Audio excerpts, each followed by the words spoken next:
Hello সবাইকে, কেমন আছো? আশা করছি খুব ভালো আছো। আমার একটু শরীরটা খারাপ, জানি না কি হয়েছে। এমনিতে দাঁতে ব্যথা, আর দাঁতে ব্যথার জন্য কানটাও ভীষণ ব্যথা। এদিকে মুখটা দেখে হয়তো বুঝতেই পারছো, চোখ মুখ ফুলে গেছে।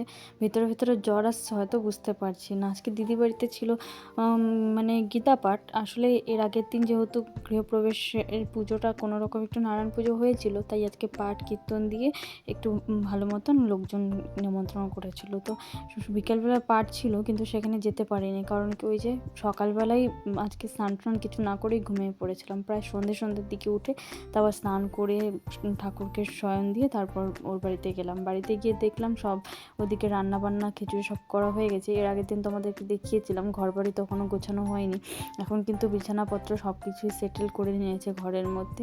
এদিকে গিয়ে একটু ভালো মতন ঘুরে দেখে নিচ্ছিলাম, আর সবাই জিজু ওরা, মা, দিদি সবাই মিলে ঘরে বসে গল্প গুজব করছিল। আমায় বলছিল বসতে, কিন্তু আমার যেহেতু শরীরটা খুব একটা ভালো ছিল না, তাই বেশিক্ষণ না বসে ওখানে থেকে চলে এলাম। বাড়িতে এসে একটু চা বানিয়েছিলাম। আসলে হয়েছে কি, আজকাল সকালবেলা ঘুম থেকে উঠলেই যেন মাথা ব্যথা শুরু হয়। সকালেও একটুখানি চা না খেলে ভালো লাগে না, আর সন্ধে হলেও ভালো লাগে না। হয়তো এটা একটু শীত সময় পড়েছে, এই জন্যই হয়তো। আর আজকে না হঠাৎ করে আমার সেই ছোটোবেলার মতো চা মুড়ি খেতে ইচ্ছে করছিল। যেমন মানে ছোটোবেলায় না গ্লাসের মধ্যে বেশি করে চা নিতাম, আর হালকা তেলে মুড়ি মেখে তারপর গ্লাসের মধ্যে ঠেসে ঠুসে ভরে নিতাম। আর যখন ওই যে চায়ের মধ্যে ভিজে মুড়িটা নরম হয়ে আসতো, তখন বেঁচে যাওয়া শুকনো মুড়িটাতে মিলিয়ে নিতাম। তারপর ওটা মিলিয়ে একটু মুড়মুড়ে, একটু নরম নরম মুড়ি, সেটা খেতাম, অনেক ভালো লাগতো।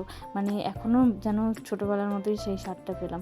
আর ওই যে খেতে গেলেই মনে পড়ছে, মানে খেতে গেলেই তো দাঁতের মধ্যে ব্যথাটা হচ্ছে।